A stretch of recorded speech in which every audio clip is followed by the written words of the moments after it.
Welcome back to Global News, your go-to source for the biggest updates from the USA and across the globe.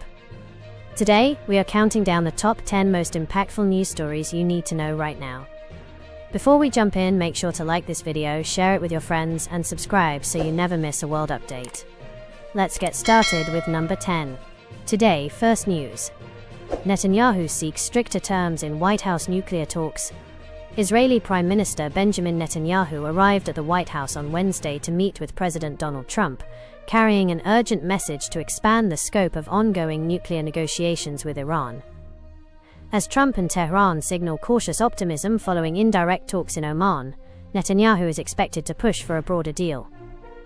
His office confirmed that he is seeking strict limits not only on uranium enrichment, but also on Iran's ballistic missile program and its financial support for militant groups such as Hamas and Hezbollah. The high-stakes meeting comes as Iran continues to recover from a devastating 12-day war with Israel last June, which included U.S. strikes on nuclear facilities.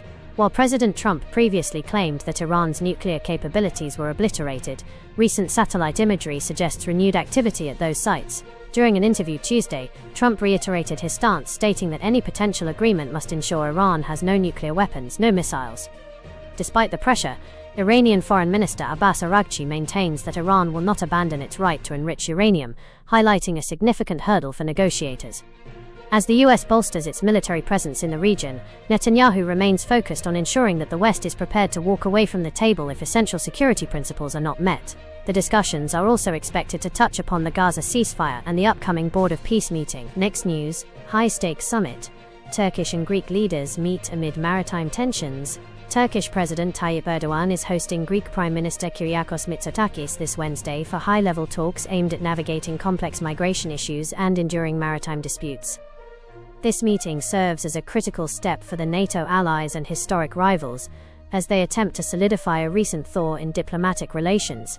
The discussions come on the heels of a tragic shipwreck near the island of Chios, which claimed the lives of 15 migrants last week. Beyond border security, the leaders and their ministerial delegations will address trade, organized crime, and global conflicts in Ukraine and the Middle East. While both nations seek to keep communication channels open to prevent potential crises, fundamental disagreements over Aegean continental shelves and territorial waters remain a significant challenge to long-term stability. Next news, tragic shooting in Tumbler Ridge leaves 10 dead. A tragic shooting at Tumbler Ridge Secondary School in rural northeast British Columbia has left 10 people dead, including the suspect, CBC News reported, marking one of the deadliest incidents in the region's recent history. The Royal Canadian Mounted Police, RCMP, confirmed that 6 people were found dead inside the high school. Another person died on the way to hospital, and 2 more were discovered at a residence believed to be connected to the incident. The shooter was confirmed dead earlier this afternoon from what police described as a self-inflicted injury. CBC News reported that 2 people were airlifted to hospital with serious or life-threatening injuries, while another 25 are being assessed for non-life-threatening injuries at the local medical center. Police stated they do not believe there are any other suspects or any ongoing risk to the public. Officers are searching other homes and properties in the community to check for anyone else who may be injured or linked to the incident. Additional RCMP officers, including those from the Major Crime Unit, are being deployed to assist with the investigation. Authorities are working with the local school district to reunite students with their parents and guardians. This was a rapidly evolving and dynamic situation, and the swift cooperation from the school, first responders, and the community played a critical role in our response, North District Chief Supt. Ken Floyd wrote in a statement.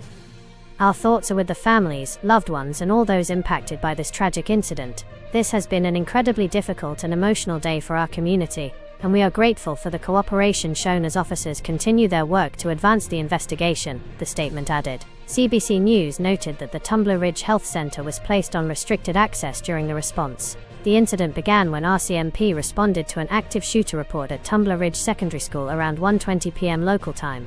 An emergency alert described the suspect as a woman in a dress with brown hair, and police later confirmed this matched the person found deceased. School District 59 initiated a hold and secure lockdown at both the secondary and elementary schools. The district of Tumbler Ridge described the event as a deeply distressing incident and urged residents to follow official RCMP updates. Police are currently investigating the full circumstances surrounding this incident. Next news, Pezeshkian issues rare apology during revolution anniversary. Iranian President Masoud Pezeshkian issued a rare public apology on Wednesday to all those affected by the government's violent crackdown on nationwide protests.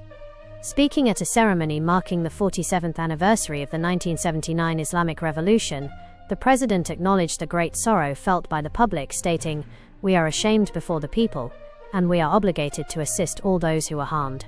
However, he stopped short of explicitly blaming security forces for the bloodshed and dismissed Western propaganda surrounding the unrest. The anniversary comes amid a high-stakes standoff with the United States.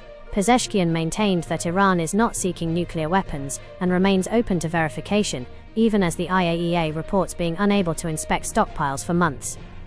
These remarks coincide with fledgling nuclear negotiations in Oman, while President Donald Trump has threatened to deploy a second aircraft carrier to the region to maximize pressure on Tehran. Next news, India hosts first BRICS Sherpas meeting under 2026 chairship.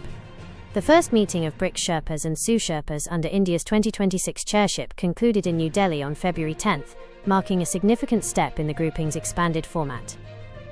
Chaired by India's BRICS Sherpa Sudhakar Dalala, the two-day summit gathered senior officials from Brazil, China, Egypt, Ethiopia, Indonesia, Iran, Russia, Saudi Arabia, South Africa, and the UAE. Under the theme, Building for Resilience, Innovation, Cooperation and Sustainability, India outlined a comprehensive agenda spanning health, agriculture, counter-terrorism and climate change, while emphasizing a people-centric approach through youth and cultural engagements.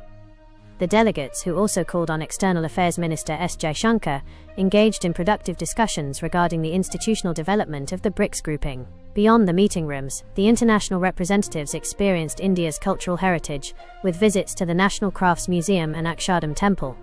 As the chairship progresses, the Sherpas will continue regular consultations to coordinate various thematic tracks ahead of the annual summit, with member nations expressing strong support for India's focus on sustainable and resilient cooperation. Next news, US map controversy eclipses major India-US trade framework.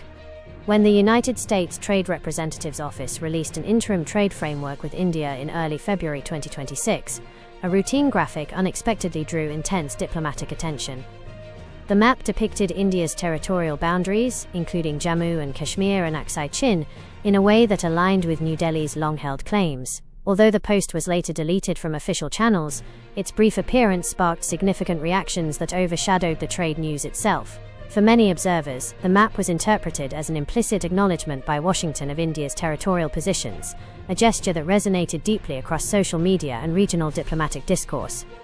Maps convey narratives about sovereignty and recognition, and this depiction on an official US document was read as a significant signal. The inclusion of disputed territories heightened reactions in Islamabad and Beijing. Pakistani officials protested the map, prompting its removal. Islamabad argued that any official depiction implying Indian sovereignty over these regions undermined international understanding. Even if the map was attached inadvertently, the fallout revealed the charged nature of such imagery in South Asian politics. The controversy eclipsed substantive policy discussions on tariff reductions, illustrating how geopolitical symbolism can drown out economic substance in public perception. Next news, Epstein files spark global resignations amid elite scrutiny. The release of nearly 3 million documents from the Jeffrey Epstein files has ignited a wave of resignations across the UK, US, and Europe. High-profile figures are facing intense scrutiny for their ties to the disgraced financier following the US Department of Justice disclosure. In the UK, Peter Mandelson resigned from the House of Lords after emails suggested he leaked confidential government information to Epstein. This triggered the resignation of Morgan McSweeney, Chief of Staff to Prime Minister Keir Starmer, who took responsibility for Mandelson's appointment as Washington envoy. Shortly after, Starmer's communications chief Tim Allen also stepped down to allow for a leadership transition. In France, veteran politician Jack Lang resigned as head of the Arab World Institute after being mentioned hundreds of times in the files, while his daughter Caroline Lang left her role at the Union of Independent Producers. The private sector saw Brad Karp step down as chairman of law firm Paul Weiss after emails revealed he sought Epstein's help for personal favors. Other notable departures include Slovakia's National Security Advisor Miroslav Lajčák and Joanna Rubinstein, president of Sweden for UNHCR, both of whom faced pressure over revealed correspondence and visits to Epstein's private island. While some, like US Commerce Secretary Howard Lutnick, resist calls to quit, the scandal continues to reshape political and business landscapes globally. Next news, high-stakes summit. Netanyahu and Trump meet to shape Iran policy. President Donald Trump is hosting Israeli Prime Minister Benjamin Netanyahu at the White House this Wednesday for their 7th meeting since the president's return to office. The urgent summit comes as Netanyahu seeks to broaden the scope of US-led diplomacy with Iran. While recent talks in Oman have focused primarily on the nuclear file, Netanyahu is expected to press the Trump administration to include strict curbs on Tehran's ballistic missile arsenal and its support for regional proxies like Hamas and Hezbollah. Before departing, Netanyahu emphasized that he would present essential principles vital for Middle East security, viewing anything less than a comprehensive deal as a strategic threat to Israel. Tensions are heightened by President Trump's recent warnings of something very tough if negotiations fail, coupled with reports that he is considering deploying a second aircraft carrier strike group to the region. Beyond Iran, the leaders are set to discuss the stalled 20-point Gaza peace plan and recent Israeli moves in the West Bank. While Trump has voiced opposition to annexation, Netanyahu's far-right coalition recently eased land purchases for settlers, creating a potential point of friction. The outcome of today's talks will likely determine whether the US continues its diplomatic path or shifts toward a policy of maximum military pressure. Next news: surge in UK anti-Semitism following Manchester synagogue attack. A newly released report by the Community Security Trust (CST) reveals that the Manchester synagogue attack last October triggered an immediate and deeply alarming surge in anti-Semitic incidents across the UK. The CST documented 40 incidents on the day of the attack and another 40 the following day, marking the highest daily totals of 2025.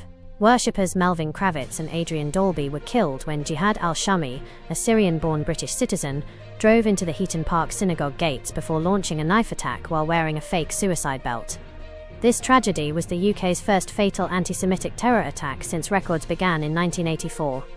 The report highlights a disturbing trend where more than half of the incidents following the attack involved direct reactions to it, including face-to-face taunting and social media posts celebrating the killings.